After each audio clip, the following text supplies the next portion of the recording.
Bismillah. Untuk yang kali ini, selanjutnya topiknya adalah trakoma ya. Trakoma. Kelihatan slide-nya, Mbak Ibu? Untuk yang trakoma ini ya, kelihatan? Kelihatan, Kelihatan. Bu. Oke, ini coba saya full screen. Nanti kalau misalkan next-nya bisa tampak enggak? Oke. Ini tampak tulisan selanjutnya, trakoma. Tentang penjelasan tentang penyakit trakoma. Kelihatan? Tidak. Enggak? Boten. Oh, berarti Boten. hanya judulnya ya? Berarti Iya. sama, kita harus bikin kayak model tadi supaya tetap terlihat. Nah, gini. Oke, seperti ini saja ya kalau gitu ya. Oke, trakoma ini. Jadi yang kita bahas, coba kalau kita melihat gambarnya di sini, trakoma itu ini coba tampak bintik-bintik ya. Terus kemudian tampak jaringan-jaringan, jaringan-jaringan luka ini ya, jaringan luka. Ini juga ada scar-scar. Ini pembuluh darahnya di mata juga melebar. Ini kenapa sih kok ada kayak gini gitu ya? Ternyata jadi ya trakoma ini rekan-rekan itu dimulai dari infeksi ya. Jadi penyakitnya penyakit infeksi mata. Penyebabnya apa? Ini Chlamydia trachomatis. Makanya disebut atau dikenal dengan penyakit trakoma. Jadi ini dari penyakitnya atau dari mikrobanya yang menyebabkan Chlamydia trachomatis. Bisa menular melalui apa? Kontak langsung penderita atau melalui lalat atau benda yang terkontaminasi.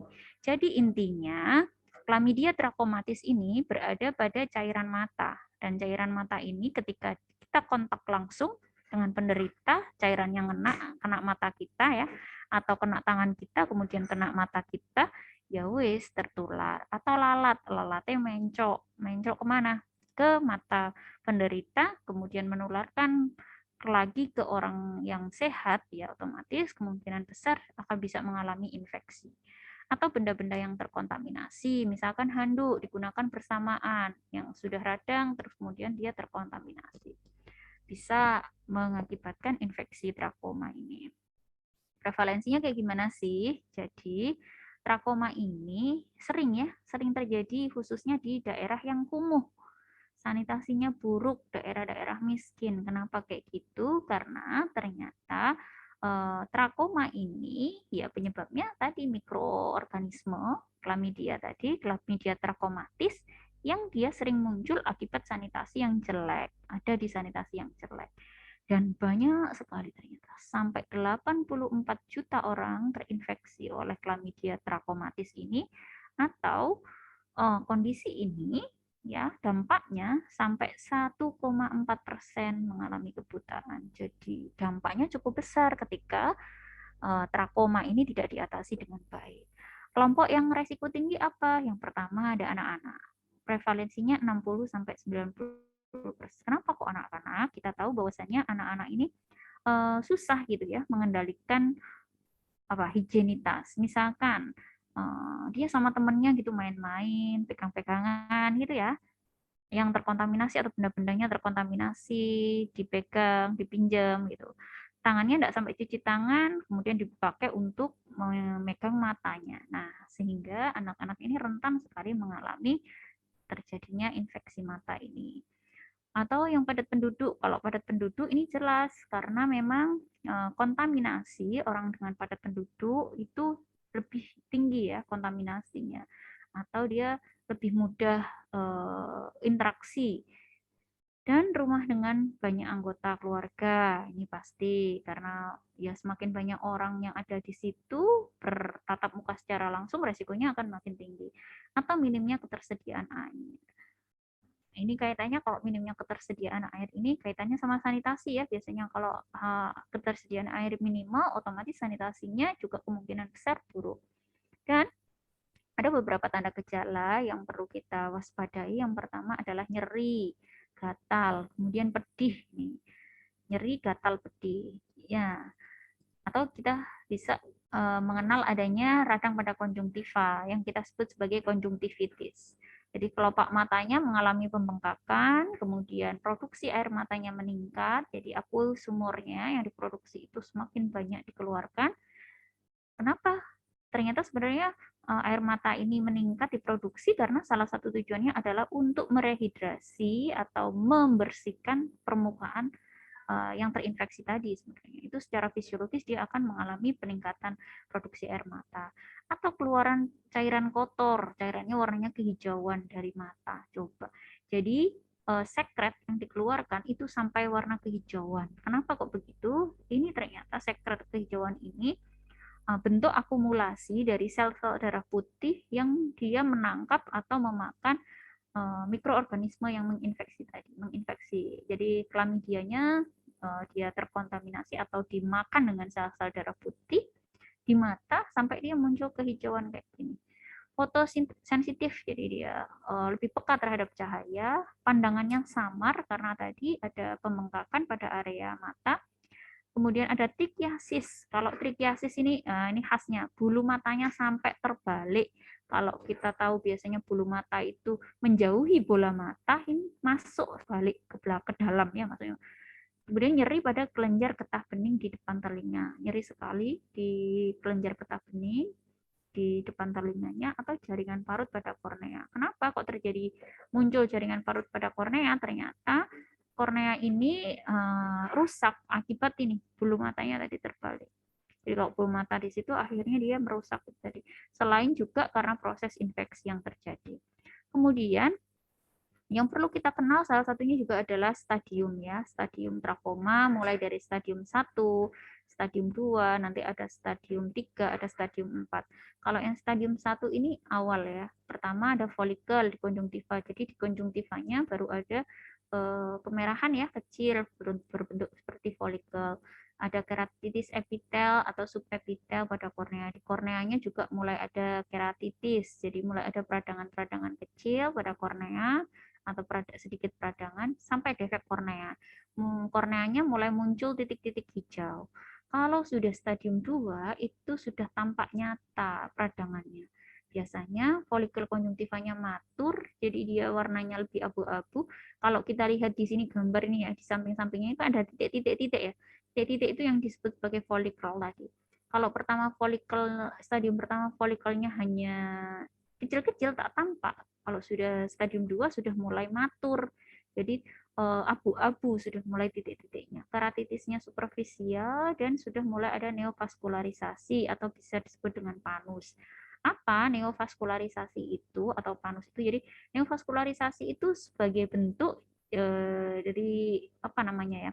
Vaskuler atau pembuluh darah yang ada di area konjungtiva dan area di apa namanya? Kornea ya itu sudah mulai tampak melebar, mulai tampak merah yang dikenal dengan panus ini. Kemudian masuk ke stadium yang ketiga. Kalau sudah stadium ketiga itu sudah mulai muncul jaringan parut. Nah, jaringan parut atau disebut sebagai jaringan sikatrik ini lokasinya di mana? Pada folikel yang konjungtiva tadi. Tadi titik-titik ya, titik-titik abu-abu yang stadium 2 pada konjungtiva tadi sudah mulai rusak, mulai meletus ya istilahnya. Jadi mulai rusak, akhirnya muncul garis putih halus.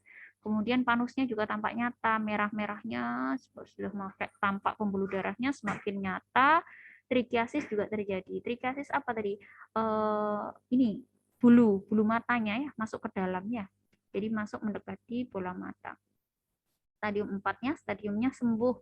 Konjungtiva folikelnya mulai hilang, kemudian sikatriknya pada tarsus, pada kelopak mata sudah mulai melengkung ke dalam, panusnya mulai hilang, tetapi korneanya ada ulkus.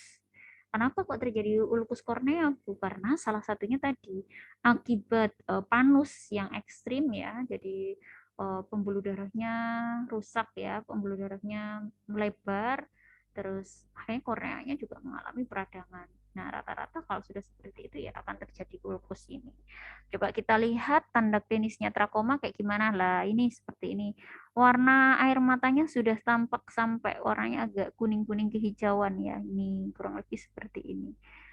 Ini kita lihat sudah ada tidak hanya folikel-folikel saja, tapi ini sudah mulai tumbuh garis-garis. Ada inflamasi, kongesti pada bagian dalam palpebra. Nah, khasnya memang kita lihat palpebranya ya, kita balik palpebranya.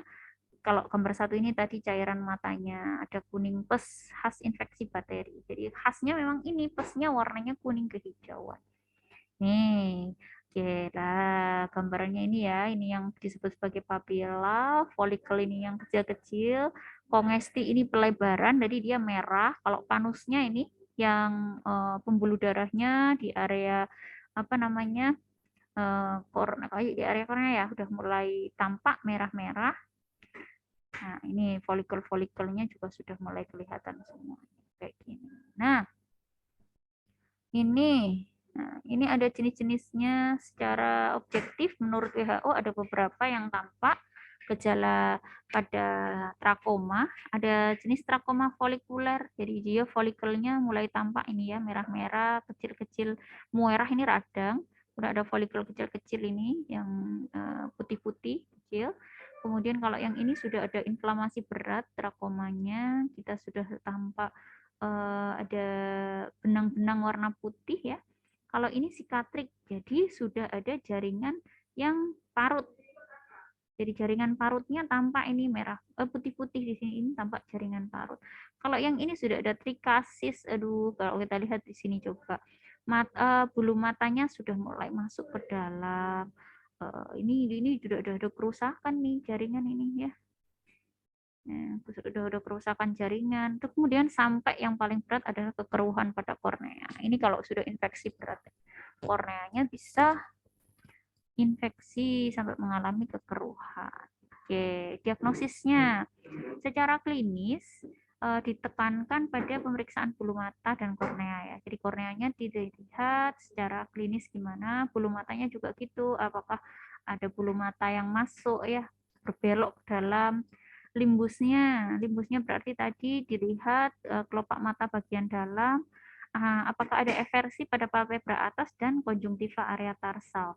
Palpebra dan konjungtiva ini penting untuk mengidentifikasi apakah ada folikel, apakah ada panus ya, kemudian apakah ada jaringan sikatrik. Hasil labnya secara mikroskopis dan kultur dari apusan konjungtiva, jadi konjungtivanya dihapus, dilihat diambil cairannya, dikultur apakah memang tadi hasilnya ada chlamydia trachomatis. Dan diagnosis bandingnya ada dua, ada konjungtivitis follicularis atau vernal katarak. Ini hampir mirip ya diagnosis bandingnya. Cuma khasnya tadi sudah disebutkan beberapa jenis tanda gejala klinisnya. Salah satunya ada sekret ya, sekretnya warna kuning kehijauan tadi.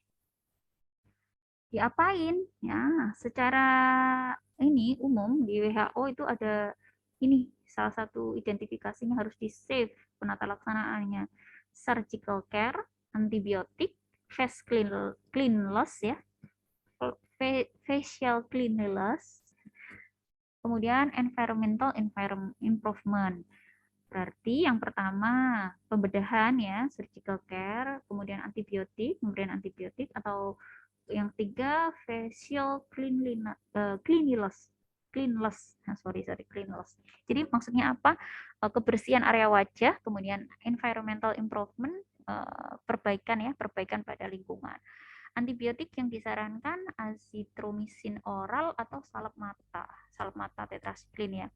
Dan kalau sudah ada tanda-tanda trikiasis, maka dilakukan pencabutan bulu mata. Kenapa begitu? Karena tadi bulu mata yang masuk ke dalam, dia akan beresiko merusak jaringan, baik itu lensa atau kornea yang ada di dalamnya. Sehingga harus dicabut bulu matanya. Sakit nggak ya? Sakit pasti ya. Kemudian ada kriteria kesembuhan. Yang pertama, identifikasi kesembuhan indikatornya yang pertama folikelnya hilang.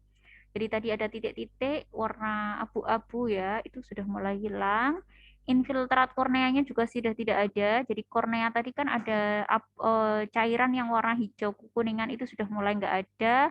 Panus juga mulai hilang. Jadi yang ini yang warna matanya ada pembuluh darah yang merah-merah sudah mulai nggak ada. Hiperemia tidak ada. Jadi kemerahan, pembengkakan pada mata juga mulai hilang. Konjungtivanya tampak licin, jadi kalau kita lihat konjungtiva dia sudah mulai licin ya, meskipun ada tanda-tanda sikatrik atau jaringan parut. Kerokan konjungtiva juga pada pemeriksaan mikroskopis sudah tidak muncul badan inklusi, berarti sudah tidak ada mikroorganismenya. Nah, aspeknya kayak gimana?